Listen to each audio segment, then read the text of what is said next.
Mama, why are you so far away from the camera? Because I don't have makeup on.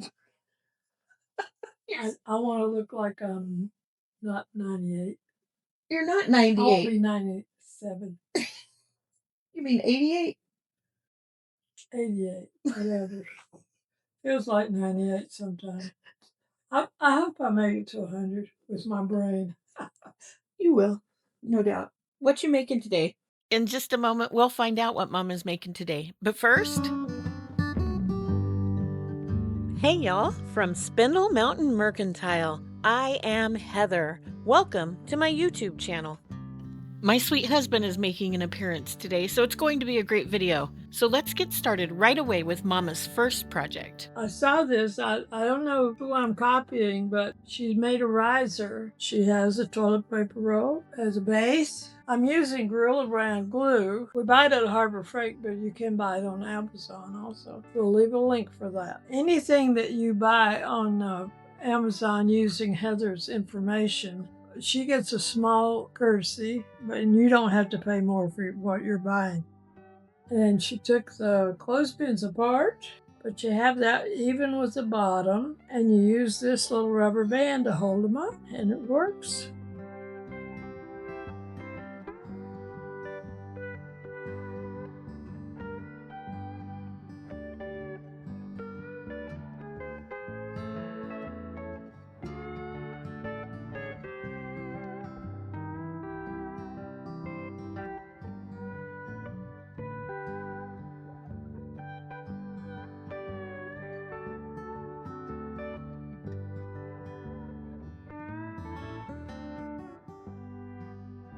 This is going to be the top of my riser, and while I'm fixing the legs, Heather's going to paint it for me.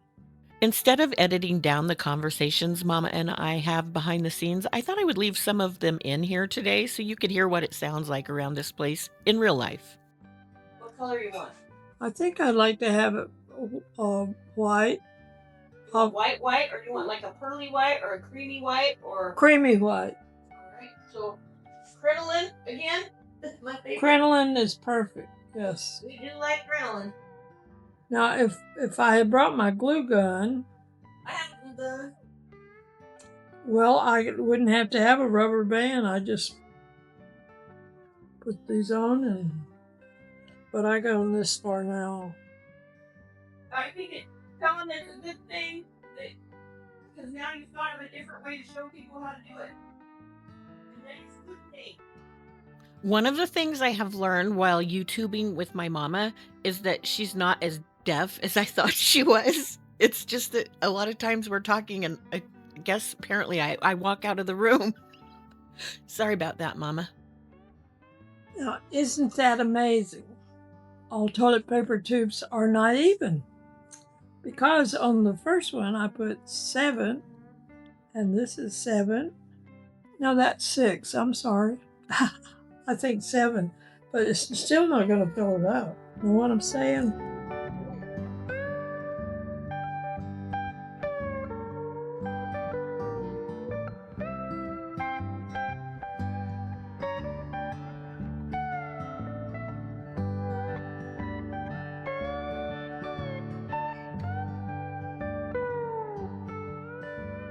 Now, I have never stamped before, and Heather thinks that I need to add that to my repertoire. This is a waltz, and I'm going to try it. These are removable, just like that. I'm going to do it all together.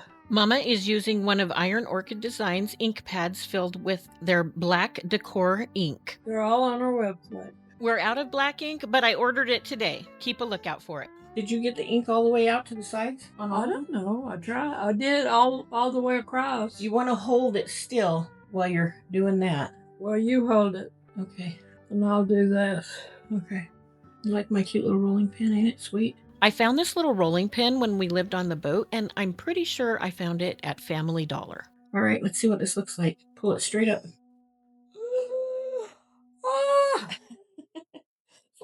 I did it. Mama started using the rolling pin with both hands before I told her you have to hold the stamp down with one hand and rub with your other hand. And since I didn't catch her in time, she got a little bit of a double line. It still looks great though, so we're going to go with it. But if you're going to use a rolling pin with two hands, make sure you have somebody else to use their two hands to hold the stamp down.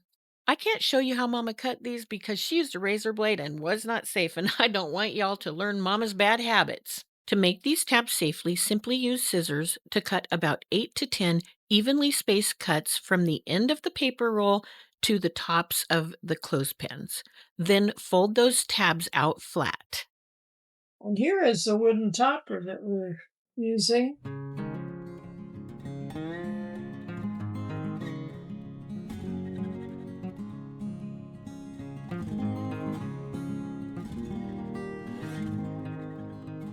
It comes off pretty easy on that. This is a new style. What do we call this? Flora Greca. That's from the spring 2026 release from IOD. What do you call this pusher? Oh, it's a tag. I call it, I lost another one of my 58. I probably have 72 of those now, and I don't know where any are. Ooh, look at that. Mama likes to rub big sections of her transfers before she pulls back the carrier sheet, and it still works great. It just goes to show you, even if you don't learn how to use them until you're 88 and you're kind of stubborn, IOD transfers are still easy to apply. You want a straw? That would be nice. No, that's what you southern gals like. It's hot. Plate's warm.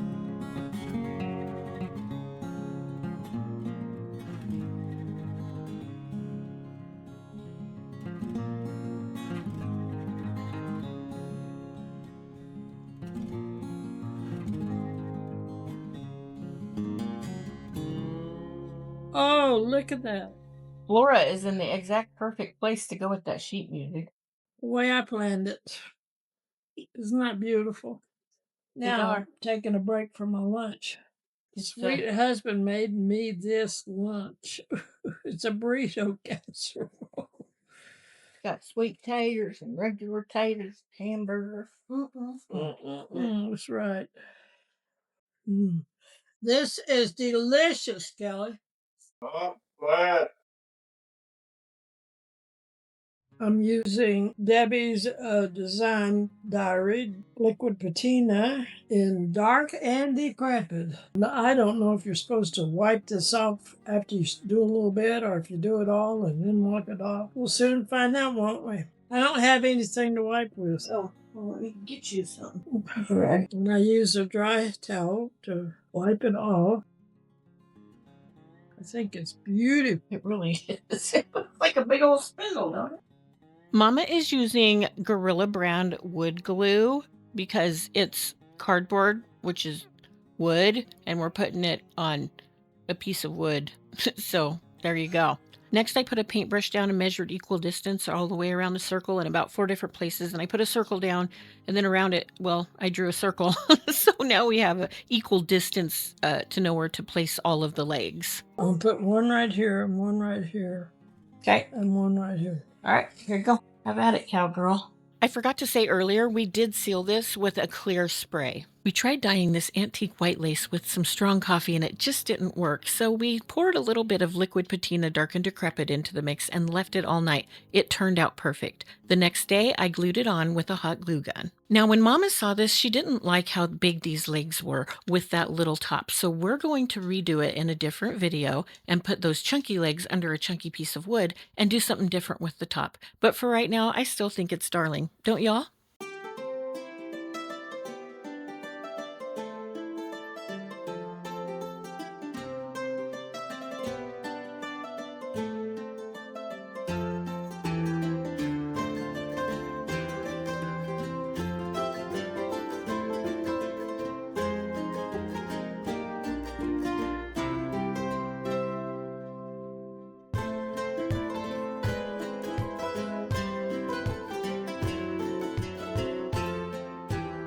Project number 2. When I went to the doctor's auction, I bought 2 trunks for $1 because no one else bid on them. In one of the trunks, I found what I believe was a trousseau from 1918. There were letters and coins that were marked anywhere from 1914 to 1923. I found several sets of gloves. Most of them were shredded though. This one seemed to have made it out okay. My sweet husband cut a piece of cardboard to put in it so I could do something with it. I really liked the back because it had this little ribbed part, but look at these buttons. They are covered with the same silk fabric from which the glove is made. This glove needed new life, and is there any better way to do that than by adding Madeliene? No, there's not. I found a piece that fit perfectly, and it has this ribbon that winds around. My first instinct was to start in the middle because that's often where I begin when I'm applying transfers on surfaces that aren't smooth and flat. I realized I needed to start at the buttons because that has to be in the exact right place where the ribbon will go around it. So I used a razor blade and lifted it away from the glove and just made a little X. Then I began applying the transfer around the button using the corner of my applicator stick.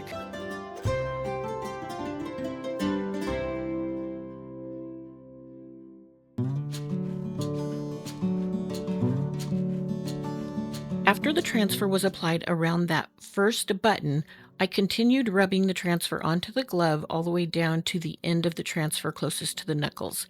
Then I started lifting that end of the carrier sheet back and rubbing where it was pulling away from the glove with the transfer stick.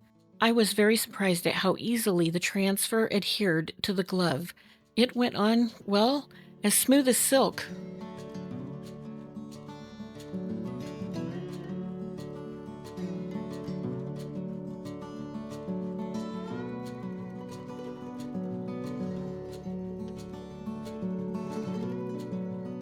Just like I did for the first button, I cut an X for the second button to pop through the carrier sheet.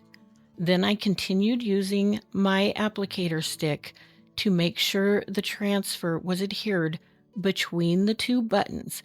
When you're applying transfers to a surface that isn't perfectly flat or maybe even smooth, if you start at just a teeny tiny angle in the wrong direction, by the time you get to the end of that transfer, it's going to be way off. It's like if you're golfing and you hit the ball at the tee just a tiny bit off. By the time you get down to the other end of that grass, your ball's going to be way off yonder.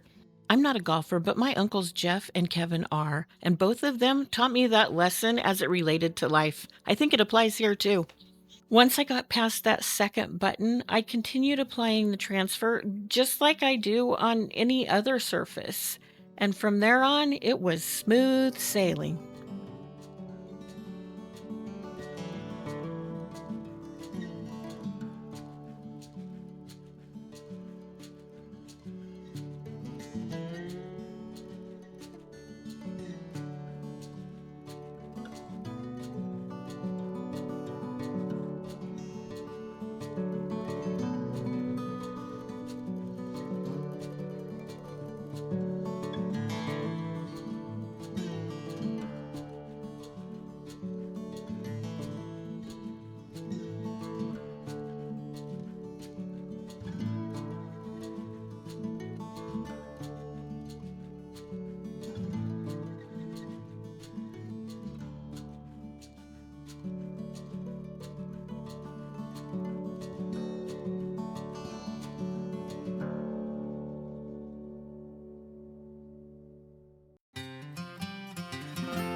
A tiny bit of transfer got on one of the buttons, so I just went over it with my fingernail and gently scratched it off. I used the tips of my fingers to burnish it, and I just rubbed all over it to make sure all the little bits and pieces were firmly adhered. Since it's for my own personal use, I didn't seal it, and I thought I would just wait and see how it wears. But I decided to go back over it with a soft cloth and iron it on high to make it adhere better, kind of like you would an iron-on transfer. I am so enamored with this glove now. I can't believe I was going to throw this away. In the comments, please let me know what you think about my beautifully bemused biblical bookmark.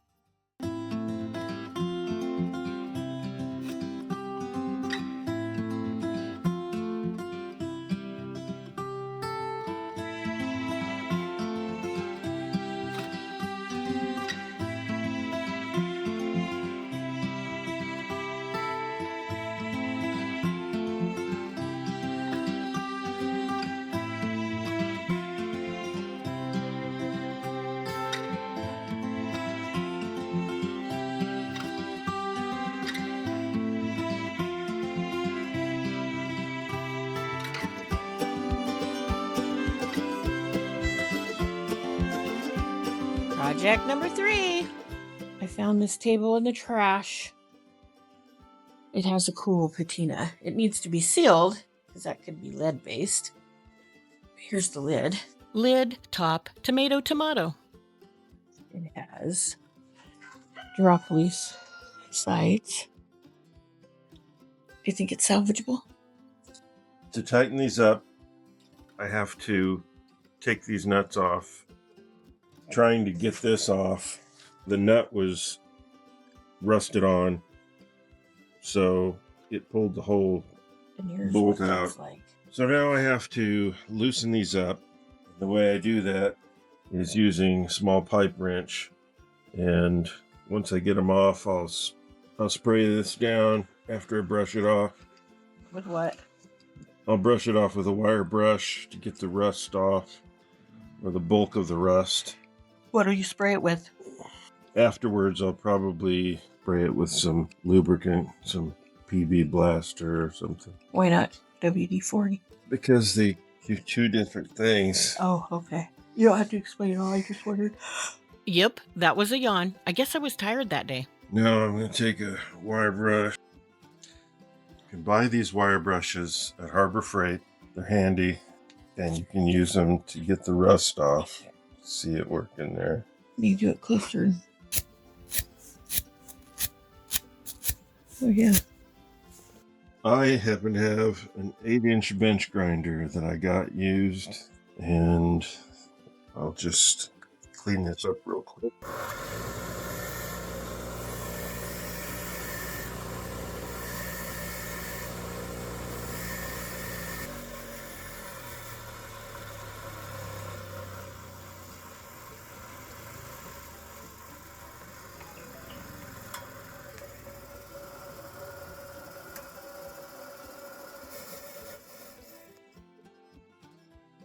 This is a wire wheel. It's not deforming the threads. It's just, I'm not holding it real long on there. Just enough to, and twisting it just enough to get all the rust off. See, it's pretty clean. That's incredible. I keep these wooden skewers available, and I just stick them down in the hole when I'm going to put something back in. Yeah. So that it will be tighter. And I think, just for the heck of it, since I'm trying to get this all to stick together, I'll put a little glue down this hole first.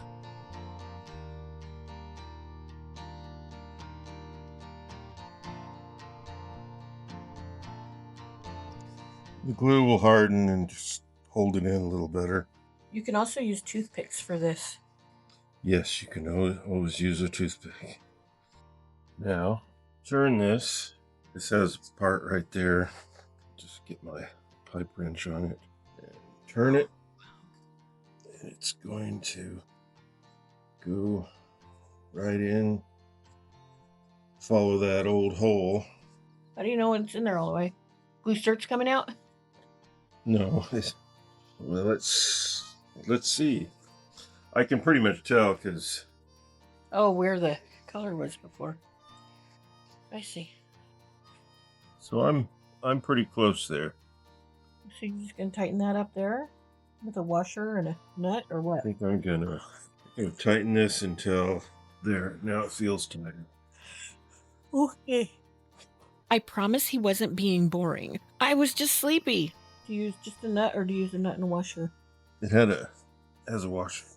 I'm not gonna clean up the washer because it has, or the nut, because they have patina in these nuts. Oh, okay. These nuts have a top. See, one side is rounded over. Yep. And that flat face needs to fit up against the washer. Okay.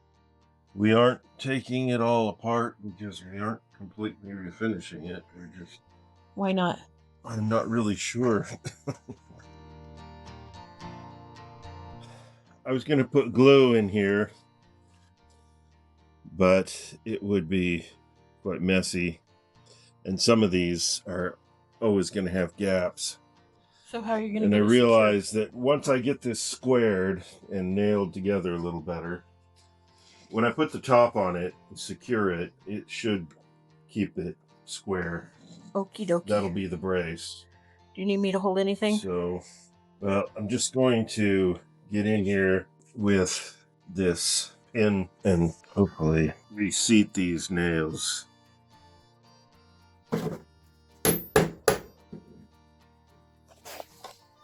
Scaring me.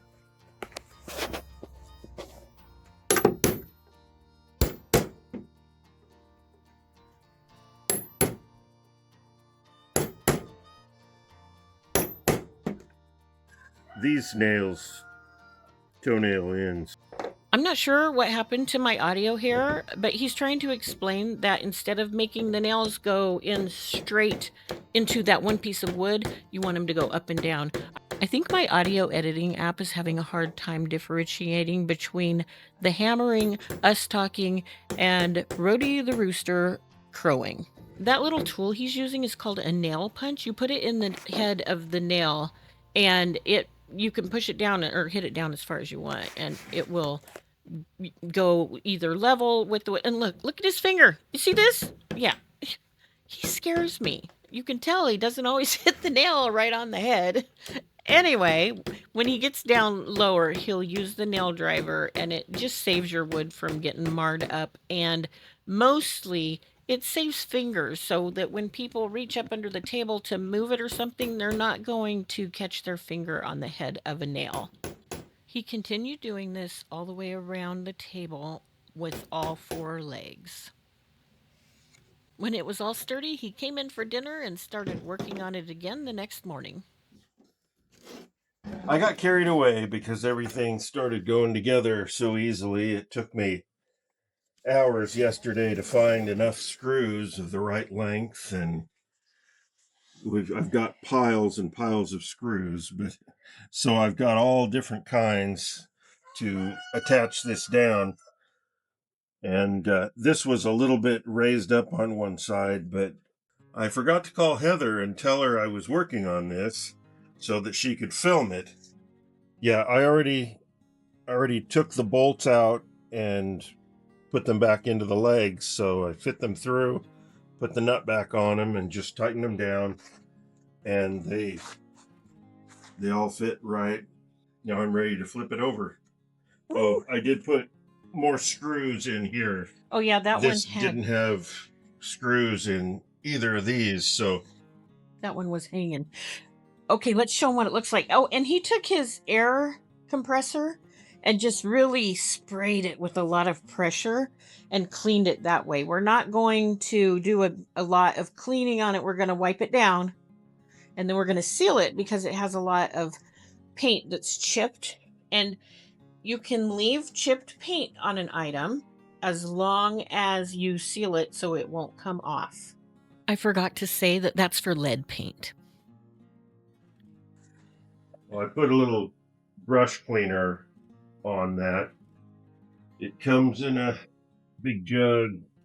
I'm just showing you this so you can see that dirt, it's a part of it. It's not coming off.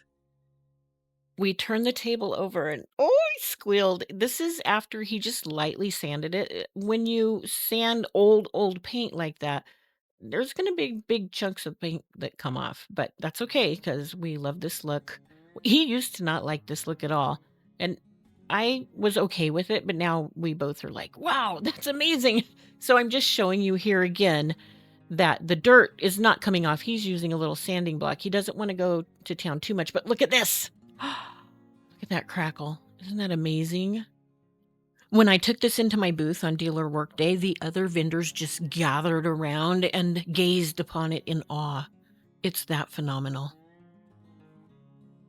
This is what he's using. Y'all, you need to check Lowe's and Home Depot every time you go in to see if they have any Oops paints. I think I paid, is this one of the Oops ones? I got an Oops one for like $10 or $15. Almost all of it is Oops. Yeah, almost all of ours are.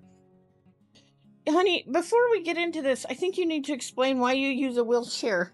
Why am I using a wheelchair? Yes. Because there ain't something behind me. I just spin around like this, and then I spin right back. Or I get some paint, and I come back, and I'm ready to go. That's I don't awesome. know. It's the best chair I've ever had. We got it because his mama was going to come see us, and we thought she might need it for some things, and we just put it in the garage because she never used it, and so he started using it, and it's better than a rolling chair. And when I want to put it away because it's in the way, I just go like that. And yeah, you can't do that with a rolling chair. Thank you. It's a handy shop stool. There's strips. People use all kinds of fancy stools with wheels, and they don't work anywhere near as good. Agreed. For the base of the table, my sweet husband used a flat finish, and for the top, he's going to use a high gloss finish.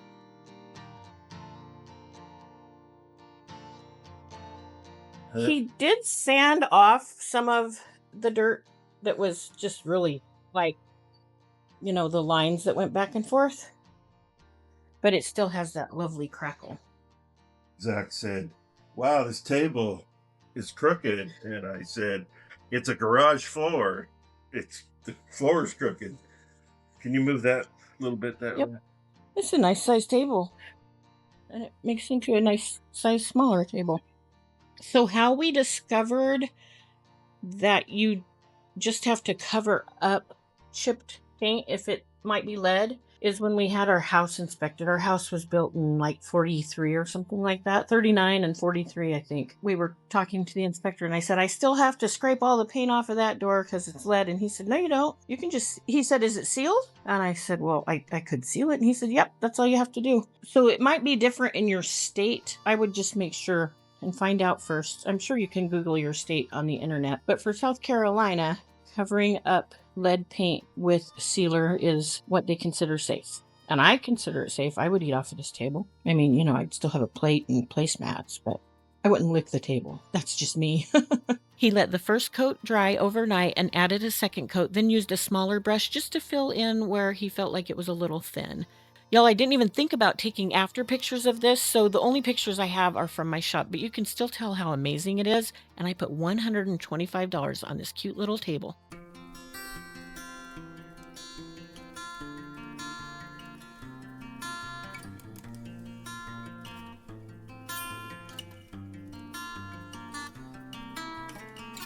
Project number 4. I know that last project was kind of detailed and a little bit long, so we're just going to make this one short and sweet. Mama made some tags to put on the website. She's going to sell them 3 for $2, and I just thought I would show you real quick how she did them. She painted several with liquid patina, and as soon as she was done, she just wiped it right off, and it makes such a pretty stain. We love that color. This is the package of tags she found at Michael's on clearance after Christmas. I will try to see if I can find some on Amazon, and if I do, I'll leave a link for that in the description. Mama painted several of the sets with liquid patina dark and decrepit. We really like to use this as a stain. I've seen other creators mix it with water, but we like how it goes on and the effect. We like everything about it when we use it as a stain right out of the jar. After she painted them, she just wiped them down with a clean, soft towel. When they were completely dry, Mama used all different transfer books to gather little pictures, and she just put them together. Some of them she took out of the same book, like she used Millot's pages, or some people call it Millot's pages, and cut out some of the mushrooms and layered those with each other. I think those might be my favorites. She also did flowers from different books. I think she used a couple of Christmas books and Lost Garden. We used one of the new books. I believe we used some butterflies out of By Any Other Name. I spray painted some sets with different colors. I love the aluminum ones because it makes them look kind of like they're tin. And then she took some home and painted those with some DIY paints. Now, we sealed those because DIY paints are made out of clay. They're clay-based and they're water soluble, so they have to be sealed. But we didn't seal the other ones. These aren't going to be used a lot. We just made them little gift tags, and so I didn't think it was necessary. On the back, I used some of my little fancy handwriting and wrote to and from in different styles. I did that with acrylic paint markers. I'll try to remember to leave a link for those on Amazon. I used black, and then on the darker colored tags, I used white. I used cording, hemp twine, and lace for the hangers. And, oh, yeah, by the way, I did remember to paint the tags, because I had it written on my hand. So if you're looking for something that my mama made that didn't cost a lot of money, you can find these tags on our website at spindlemountainmercantile.com.